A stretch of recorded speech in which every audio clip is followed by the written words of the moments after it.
Hello നമസ്കാരം. എന്തുണ്ട് വിശേഷം? എല്ലാവർക്കും സുഖമല്ലേ?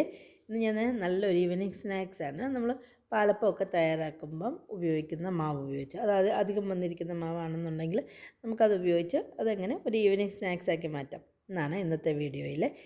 തയ്യാറാക്കുന്നത് എങ്ങനെയാണെന്ന് നോക്കാം. വീഡിയോയിലോട്ട് പോകാമേ. ഞാൻ പാലപ്പത്തിൻ്റെ മാവ് ആദ്യം വന്നത് എടുത്ത് വെച്ചിട്ടുണ്ടായിരുന്നു. അതിലേക്ക് കുറച്ച് ഉണക്കമുന്തിരിങ്ങ ചേർത്ത് കൊടുക്കുന്നുണ്ട്. ഇപ്പോൾ ഒരു ഗോൾഡൻ കളർ ഉണക്കമുന്തിരിങ്ങയാണ് ഞാൻ എടുത്തിട്ടുള്ളത്. നിങ്ങളുടെ കയ്യിൽ കറുത്താണെങ്കിലും ചേർത്ത് കൊടുക്കാം കേട്ടോ. പിന്നെ കാഷ്യൂനട്ട് ചെറുതായിട്ട് കുറച്ച് കാഷ്യൂനട്ട് അരിഞ്ഞതും മധുരത്തിന് ഒരു 3 ടേബിൾ സ്പൂൺ പഞ്ചസാര ചേർത്ത് കൊടുക്കുന്നുണ്ട്. 1/2 ടീസ്പൂൺ ഏലക്ക പൊടിച്ചും കൂടെ ചേർത്ത് കൊടുക്കുക. ശേഷം ഇത് നല്ലതുപോലെ ഒന്ന് മിക്സ് ചെയ്തെടുക്കുക. ഇപ്പോൾ ഇതൊരു 1/4 കപ്പോളം മാവുണ്ട് കേട്ടോ. മധുരത്തിന് നിങ്ങൾക്ക് പഞ്ചസാരയ്ക്ക് പകരം ശർക്കര ചേർത്ത് കൊടുക്കാം. ശർക്കര പൊടിച്ച് ചേർത്ത് കൊടുക്കുക കേട്ടോ. ശർക്കര പാനി ചേർത്ത് കൊടുത്തു കഴിഞ്ഞാൽ നമ്മുടെ മാവ് കുറച്ചുകൂടെ അങ്ങ് വെള്ളമായി പോകും. പൊടിച്ച് ചേർത്ത് കൊടുക്കുക. എന്നിട്ട് നല്ലപോലെ ഒന്ന് മിക്സ് ചെയ്തെടുത്ത് വെക്കുക.